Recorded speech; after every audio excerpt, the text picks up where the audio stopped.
Hi everyone, in front of me I've got Sony Xperia 1 Mark V, and let me share with you how to activate the automatic system updates on this device.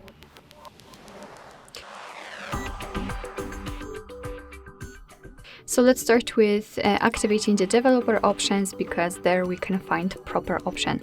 So let's tap on the settings, scroll down to the very bottom and tap on About Phone. Now let's scroll down to the very bottom again and keep tapping on the build number until you'll see that you're in the developer mode. If you want to learn more about the developer options, I highly recommend to check our tutorial of how to enable them, and we will explain more.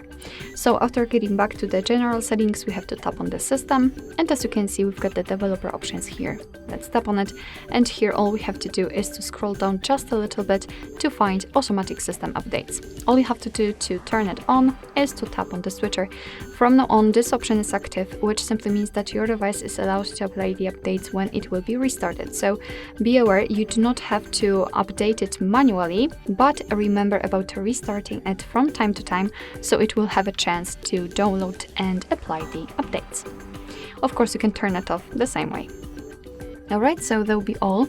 Thank you so much for watching. I hope that this video was helpful, and if it was, please hit the subscribe button and leave the thumbs up.